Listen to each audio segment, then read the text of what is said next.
ఆ ఒక్క కోరిక ఇంకా కాక రేపుతూనే ఉందా? దశాబ్దాలుగా పదవి అందని ద్రాక్షగా మారిందని మంట వారి మనస్సుల్ని ఇంకా దహించేస్తోందా?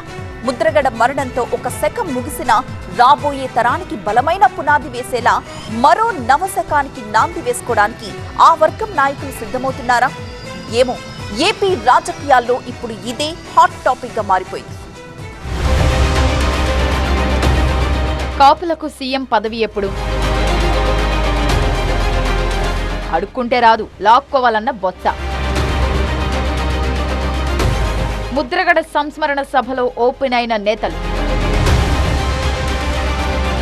కాపులపై కుట్ర చేస్తున్నారన్న సోము వీర్రాజు.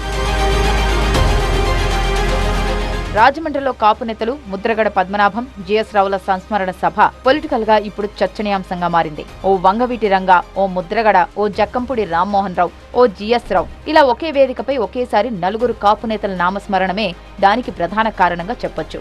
దశాబ్దాలుగా కాపులకు అందని ద్రాక్షగా మిగిలిన సీఎం పదవి దక్కేదెప్పుడనే యాంగిల్లో చర్చ మొదలైంది. దశాబ్దాలుగా అధికార పీఠం ఎందుకు అందడం లేదో చర్చించాలి అన్నట్టుగా మాట్లాడిన నేతలు ముద్రగడ సంస్మరణ సభలో ఓపెన్ అయిపోయారు.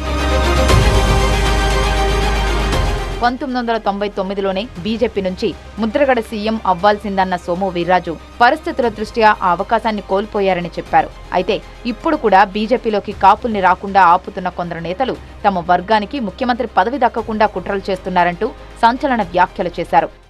ఆయన ఇప్పుడే వచ్చారు, ఆయన పేరు చెప్పకూడదు, ఆయన మా పార్టీలో జాయిన్ అవుతా అన్నాడు. ఆయన కాపే. అప్పో, ఆయన రావడానికి వీల్లేదు, ఎవరిని చేర్చుకోము మేము. చేర్చుకుంటే ఏమైపోద్దో, ఏ పార్టీ పోద్దో. ఇది ఈవేళ చాలా విలువైనటువంటి అంశాలు. ఆవేళ జిఎస్ రావు గారితో కానీ, ముద్రగడ పద్మనాభం గారితో కానీ ఈ విషయాలన్నీ ఎందుకు జరుగుతున్నాయి? కాపు ముఖ్యమంత్రి ఆంధ్ర రాష్ట్రంలో కాకూడదనేటువంటి విషయాలు ఇవన్నీ జరుగుతున్నాయనేటువంటి విషయాన్ని నేను చెప్పడానికి ఏ విధంగానూ కూడా వెనకంజ వేయను. తమ వర్గం నుంచి ఒక్క నాయకుడైనా ముఖ్యమంత్రిగా ప్రమాణం చెయ్యాలి అన్నది కాపుల చిరకాల కోరిక. విభిన్న పార్టీల్లో ఉంటున్నప్పటికీ ఆ వర్గం నాయకులందరి మనసుల్లో ఇప్పటికీ మెదిలే మాట అదే. ముద్రగడ సంస్మరణ సభలో వైసీపీ ఎమ్మెల్సీ తోట త్రిమూర్తులు వ్యాఖ్యలు అదే విషయాన్ని స్పష్టం చేస్తున్నాయి. రంగా ఉండి ఉంటే సీఎం అయ్యేవారన్న తోట ఇప్పుడు ముద్రగడను కూడా కోల్పోవడం బాధాకరమన్నారు. దురదృష్టం ఏంటంటే వంగవీటి మోహన్ రంగా అనేటువంటి వ్యక్తి ఇవాళ బతుకుంటుంటే మన చిరకాల కోరిక తీరుండేటువంటి పరిస్థితి ఎప్పుడో జరిగి ఉండేటువంటిది. ఈవేళ ముద్రగడ పద్మనాభం గారిని కోల్పోయాం. ఆ స్థాయి రావాలని కోరుకోను, కానీ మనకున్నటువంటి ముద్రగడ పద్మనాభం గారు కానీ మనం కానీ కోరుకునేటువంటి ఏదైతే పేదవాడి కోసం ఆలోచన చేస్తున్నామో, ఆయన ఆ రోజు జీవో నెంబర్ 30 తీసుకొచ్చినందువల్ల ఈ రోజు వరకు చాలామంది కాలక్షేపులు తీసుకున్నారు మనలో పిల్లలందరూ.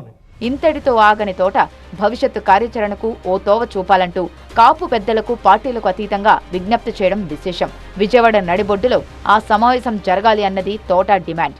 ఆయనకి నివాళులు అర్పించడం అనేటువంటిది ప్రస్తుతానికి రాష్ట్రానికి నడిబొడ్డుగా ఉన్నటువంటి విజయవాడలో ఈ రాష్ట్రం అంతా కూడా దేశవ్యాప్తంగా తెలిసేటువంటి విధంగా ముఖ్యమైనటువంటి నాయకులతో ఒక సభ ఏర్పాటు చేయవలసిందిగా నా వ్యక్తిగతమైనటువంటి అభిప్రాయం. ఆ సభ అనేటువంటి జనసమూహంతో కూడినటువంటి సభ కాదు. ఆయన ఏది కోరుకుని సర్వనాశనం అయ్యాడో ఈ రోజుని, దాన్ని ఆయన ఆశయాన్ని చిరస్థాయిగా ఈ జాతి బతుకున్నంతకాలం గుర్తుపెట్టుకునేటువంటి దానికి రాజకీయాలకు అతీతంగా దీన్ని ఏ విధంగా ముందుకు తీసుకెళ్లాలనేటువంటిది ఒకసారి ఆలోచన చేస్తే బాగుంటుంది. కాపుల కోసం పోరాడిన యోధుడంటే ముద్రగడ మాత్రమే గుర్తొస్తారని చెప్పారు మాజీ మంత్రి అంబటి రాంబాబు. పాత తరం కాపు నేతలంతా వెళ్లిపోతున్నారని, కొత్త తరం నాయకులు వారి అడుగుజాడల్లో నడిచేందుకు నడుం బిగించాలని పిలుపునిచ్చారు కాపు జేఏసీ నేత దాసరి రాము. ఈ పాత తరం వాళ్ళందరూ నిదానంగా నిష్క్రమిస్తున్నారు, వెళ్ళిపోతున్నారు. పాత తరం వాళ్ళంతా కూడా మళ్ళీ ఇంత పెద్ద జాతిని ఈ సమాజానికి ఉపయోగపడటానికి అందరూ నడుము బిగించి ముందుకు రావాల్సిన అవసరం ఉంది. అందరం మన ఇంట్లో కుటుంబాలు ఎవరు పనులు వాళ్ళు చేసుకునే వాళ్ళమే, ఎవరు సమాజానికి చేసే వాళ్ళు ఎవరు లేదు. సమాజానికి చేసేవాళ్ళు ఉండాలి, ఉంటేనే సమాజం బతుకుద్ది, జాతి బతుకుద్ది. ఇది గుర్తుపెట్టుకోండి. విలువలు కలిగిన వాళ్ళు వచ్చి పనిచేయాలి. ఉత్తరాంధ్రలో తూర్పు కాపు నేతగా బలమైన పట్టున్న బొత్స సత్యనారాయణ సైతం కాపు వర్గాలకు స్ట్రాంగ్ మెసేజ్ ఇచ్చారని చెప్పొచ్చు. అడుక్కుంటూనే ఉంటే అడుగునే ఉండిపోతారని, ప్రజాస్వామ్యంలో లాక్కుంటేనే ఏదైనా వస్తుందని చెప్పుకొచ్చారు. ఇవాళ ప్రజాస్వామ్యంలో అడుక్కుంటే ఏది రాదు, లాక్కుంటేనే వస్తుంది. లాక్కునే ఆలోచన ఉండాలి, లాక్కునే బుద్ధి ఉండాలి. అడుక్కుంటే ఎప్పుడు అడుక్కుని ఉంటుంది, ఎప్పుడు అడుక్కున్నాడు ఎప్పుడు ఆఖరే ఉంటాడు.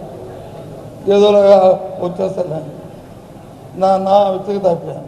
వైసీపీ వాళ్ళంటే సరే, ప్యూర్ ఆపోజిట్ కాంపౌండ్ లో ఉన్న టీడీపీ ఎమ్మెల్యే జ్యోతుల నెహ్రూ సైతం ముద్రగడను ఆకాశానికి ఎత్తేశారు. అసలు కాపు కార్పొరేషన్ ఏర్పడిందన్నా, కాపులకు ఈడబ్ల్యూఎస్ అమలవుతుందన్నా అది ముద్రగడ చలవేనని స్పష్టం చేశారు. ముద్రగడ పద్మనాభం అనేటటువంటి వ్యక్తి కాపు ఉద్యమాన్ని తన చేతుల్లోకి తీసుకుని పోరాట పతిమతో పనిచేయగలిగాడు కాబట్టే ఈ రాష్ట్రంలో కాపు కార్పొరేషన్ ఏర్పడ్డా కాపుల్ని ఎఫ్ అనేటటువంటి కేటగిరీతో శాసనసభలో తీర్మానం చేయించి కేంద్రానికి పంపించగలిగిన ఏదైతే ఎకనామికలీ బ్యాక్వర్డ్ అనేటటువంటి అంశం మీద 10% కేంద్ర ప్రభుత్వం రాష్ట్రానికి ఇస్తే 5% కాపులకి ఆనాడు ముఖ్యమంత్రి చంద్రబాబు నాయుడు గారు ఇచ్చినటువంటి పరిస్థితి. అయితే ఇలా కాపు నేతలంతా ఒక్కతాటిపైకి రావాలి అనుకోవడం కొత్తమి కాదు. నాడు కాపు రిజర్వేషన్ పోరాటం కోసమైనా, చిరంజీవి రాజకీయ రంగప్రవేశం తర్వాత జరిగిన ఐక్య కార్యాచరణ సమావేశాలైనా, కాపు ఐక్య గర్జన, తుని సభ అనంతరం జరిగిన పరిణామాలైనా, ముద్రగడ ఆమరణ దీక్షల సమయంలోనైనా ఇదే తరహా సన్నివేశాలు కనిపించాయి. రిజర్వేషన్ల అమలు జాప్యాన్ని నిరసిస్తూ చేపట్టిన కార్యక్రమాల విషయంలోనూ కాపు నేతలు ఒక్కతాటిపైకి వచ్చే ప్రయత్నాలు చాలానే జరిగాయి. ఇటీవల రామచంద్రాపురంలోనూ అలాంటి సమావేశమే ఒకటి జరిగింది. భవిష్యత్ కార్యాచరణను నిర్ణయించేందుకు పార్టీలకు అతీతంగా ఒక్కటవ్వాలని భావించినా అవేవీ కార్యరూపం దాల్చలేదనే చెప్పాలి. అయితే ముద్రగడ మరణం తర్వాత మరోసారి ఆ వర్గం నేతలంతా ఏకతాస్వరం వినిపిస్తుండడం పొలిటికల్ గా ఆసక్తి రేపుతోంది. మరి ఈసారైనా లక్ష్యం దిశగా కాపు నేతల అడుగులు పడతాయా? ఆ వర్గానికి చిరకాల కోరికైన సీఎం పీఠం దక్కుతుందా అన్నదే ఇప్పుడు పొలిటికల్ సస్పెన్స్.